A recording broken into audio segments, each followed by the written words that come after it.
एक गांव में एक शातिर चोर रहता था। पूरा गांव उस चोर के बारे में जानता था, लेकिन इसके बावजूद भी कोई उसे पकड़ नहीं पाया। उस शातिर चोर ने अपना संपूर्ण जीवन चोरी करने में लगा दिया। इतना ही नहीं, आसपास के गांव और नगर भी उसकी बराबरी का कोई चोर नहीं था। चोर का एक बेटा था जिससे वो अपनी तरह ही शातिर चोर बनाना चाहता। इसलिए वो अपने बेटे से हमेशा कहता था कि कभी साधु या सन्यासी को उपदेश मत सुन।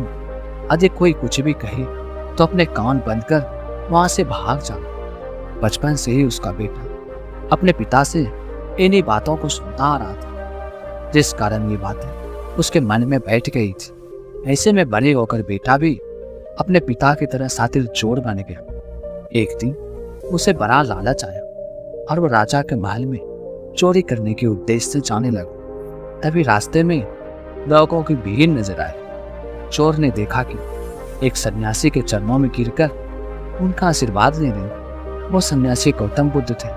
चोर साधु सन्यासी से दूर रहता था क्योंकि उसे अपने पिता से यही सीख मिली थी, लेकिन भगवान बुद्ध को देख हुआ उनकी ओर आकर्षित हो गया। इसका कारण यह कि पहली बार उसे किसी तेजस्वी व्यक्ति के दर्शन हुए। अचानक उसे पिता की बातें याद आ जाती। साधु सन्यासियों से दूर रहना चाहिए। चोर असमंजस में पड़ा। वह सन्यासी के पास जाए या चोरी करने के लिए आगे बढ़ जाए। एकाएक उसके मन में यह प्रश्न आता है कि आखिर पिताजी क्यों साधु संतों से दूर रहने को कहते थे। इसका उत्तर जानने के लिए चोर भी लोगों के बीच बैठ जाते और भगवान बुद्ध का उपदेश सुनने लगे। बुद्ध लोगों को झूठ बोलने की व्यर्थता और विश्वासघात के बारे में बताते हैं। उपदेश समाप्त होने पर सभी लोग अपने घर लौट जाता है और चोर भी चोरी करने के लिए महल की तरफ निकल जाता है। लेकिन पूरे रास्ते वो यही सोचता है, क्यों ना एक बार उस सन्यासी के उपदेश में कई बातों को मानकर देखा जाए। इस तरह से वह चोरी करने के लिए महल की दीवार कूदने की बजाय महल के द्वार से अंदर जाता। उसे देख महल के द्वारपाल उसे रोकते हैं और भीतर जाने का कारण पूछते हैं। चोर कहते हैं, मैं चोर हूँ और महल में चोरी करने जा रहा हूँ। द्वारपाल उसकी बातें सुनकर हंसने लगते हैं और कहते हैं, जरूर ये महल का सेवक या नौकर होगा और हमसे मजाक कर रहा है। यह सोचकर वे से महल के अंदर जाने दे देते। महल जाने के बाद चोर खजाना रखे तिजोरी के पास पहुंच जाता है। तिजोरी को तोड़कर धन और आभूषण की पोटली में भरकर भागने लगता है। तभी उसकी महल रसोई पर पड़ती है।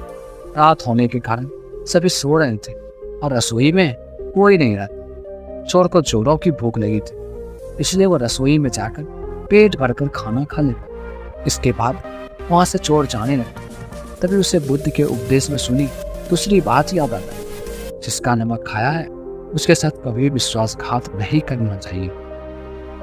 चोर सोचता है, मैंने इस महल का नमक खाया, ऐसे में इसका धन चोरी करना है, इनके साथ विश्वासघात नहीं करूंगा। इसलिए चोर चुराए हुए धन को रसोई में ही छोड़कर जाने लगा। महल के एक व्यक्ति की नजर चोर पर पड़ जाती। वो शोर मचा देते, इससे महल के लोग चोर को पकड़ लेते हैं और राजा के पास ले जाते।